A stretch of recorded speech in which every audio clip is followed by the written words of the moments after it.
Well, we all love entertainment in its many forms, and there are few entertainers as timeless as Wayne Newton. With a career that started when he was just a teenager, he is still out there doing his thing.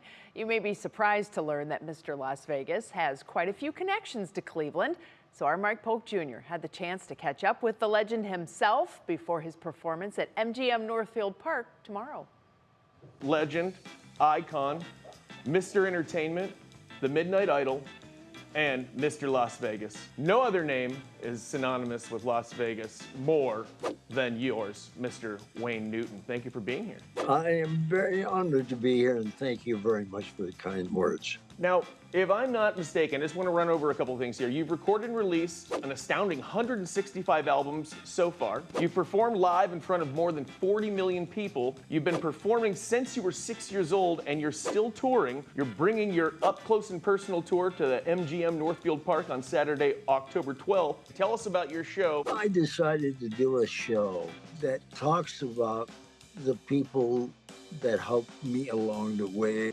You name it, Elvis Presley, Frank Sinatra, Dean Martin, Sammy Davis. And of course, coming to Cleveland brings back an awful lot of memories too, because my wife and family is from Cleveland. Michael Stanley was my brother-in-law for a period of time. For a while, Mr. Las Vegas and Mr. Cleveland were brother-in-laws. Yes, we were. They don't come any better than Michael was. He was an incredible human being. As you said, your wife is from here. You made the wise choice of getting your wife from Cleveland. I tell you that life without her would not be worth living. Wayne Newton fact, true or false? You are the best-selling Vegas act of all time. I think because I've been here longer than any other act is the reason that happened, but it is true. Does it keep you up at night worrying that Carrot Top might pass you one day?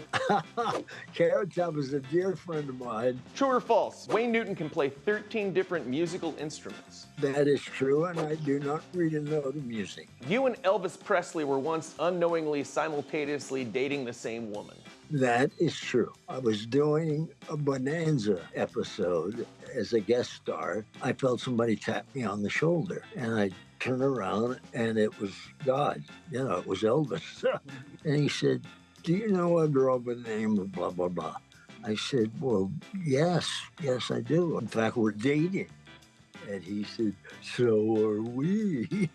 Luckily, we both started to laugh. That woman obviously has an amazing story to tell as well. Yes, she does. In fact, she married Wink Martindale, and they have been married 47 years to date. True or false? You were an honorary pallbearer at Frank Sinatra's funeral. That is true. He looked out for me when I was in the lounges. He always made sure there was time on that show for me to perform. And his wife told me years later that was Frank's way of looking out for me to make sure I survived this industry. True or false? You once were an on-screen villain in a James Bond movie. That's true.